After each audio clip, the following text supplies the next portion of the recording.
The night shift at Silver Diner was always the hardest for Amara, a young black waitress whose quiet strength carried her through endless nights of greasy plates and rude customers. The smell of burnt coffee and cheap cologne clung to her uniform as she smiled through exhaustion, saving tips for her daughter's school tuition. The world saw only a tired waitress. No one knew she was the wife of Lorenzo De Luca. The men whispered about in alleyways. A mafia boss whose empire stretched from New York to Miami. To Amara, though, Lorenzo wasn't the monster people feared, he was her calm in chaos. The men who kissed her forehead before she left for work, telling her softly, "No one disrespects my queen." That night, the diner hummed with low music and neon lights flickering through the rain-soaked windows. Amara was cleaning tables when her manager, Rick, stumbled from his office smelling of bourbon. He'd always made her uncomfortable, his comments, his smirks, his hands brushing too close.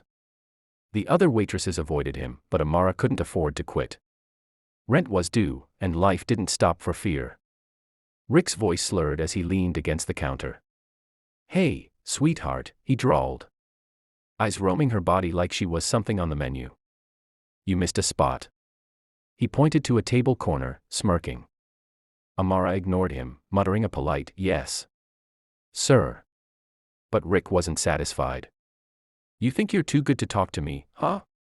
His tone darkened, something dangerous flickering beneath the alcohol. Before she could react, his hand clamped around her wrist. "Let go," she whispered, her voice trembling. But Rick only laughed. "Come on, baby, don't pretend. I see the way you look at me." The diner's noise faded. The few customers had left, and the kitchen light buzzed weakly.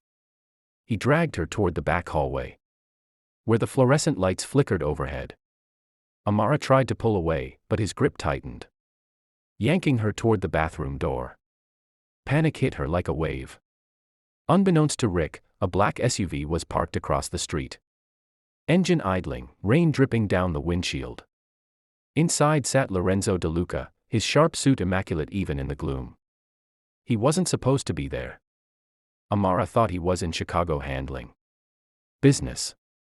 But something in his gut told him to check on her. He'd waited outside the diner, watching through the fogged glass as she worked, pride and love in his eyes. But then he saw it, Rick's hand grabbing her, dragging her down the hallway. In an instant, Lorenzo's calm vanished. The air inside the SUV turned cold as his jaw clenched. "Stay here," he told his driver, voice like steel. The door swung open, and the rain hit him, but he didn't feel it.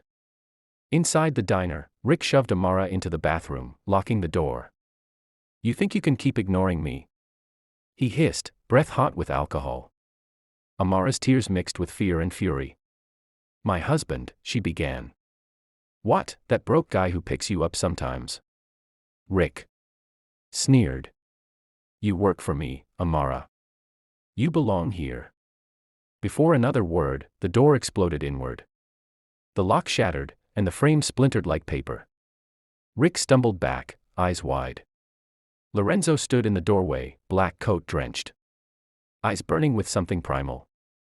The calm, polite smile he wore in public was gone. "Touch her again," he said softly, stepping forward, "and I'll make sure your family doesn't recognize you." Rick's mouth opened, but no words came.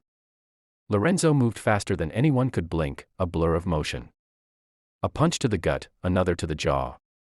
Rick hit the wall, blood blooming on the white tile. "You like corners?" Lorenzo hissed, slamming him into the sink. "You drag my wife into a bathroom like she's nothing. You thought no one was watching." Amara, trembling, pressed a hand to her mouth. She had never seen her husband like this. The side of him that ruled the city's underworld. The men who commanded silence with a glance. Rick whimpered, sliding down to the floor. Lorenzo leaned close, voice cold and measured. "You'll apologize to her." Rick's lips shook. I'm sorry," he stammered, clutching his ribs. Louder. "I'm sorry," Rick cried, tears mixing with blood. Lorenzo's eyes never softened. You're done here, he said quietly. You'll pack your things tonight, and by morning, you'll be gone. If I hear you even breathe her name again, I'll erase your existence. He turned to Amara, his tone shifting like the wind calming after a storm. Are you hurt? She shook her head, tears streaming down her face. He took her hand gently. Let's go home. Outside, rain poured as Lorenzo led her to the SUV, shielding her beneath his coat. The diner lights flickered behind them like a dying flame. Amara leaned against him, her heart pounding. You didn't have to, I always will, he interrupted softly. No one touches my wife. As they drove off, the city blurred into streaks of gold and gray. Inside the car, silence hung heavy. But it wasn't fear, it was safety. The kind only love and vengeance could build together. Amara's fingers intertwined with his, her voice barely a whisper. You shouldn't have come. Lorenzo looked out the window, his reflection hard and unreadable. I couldn't stay away, he murmured.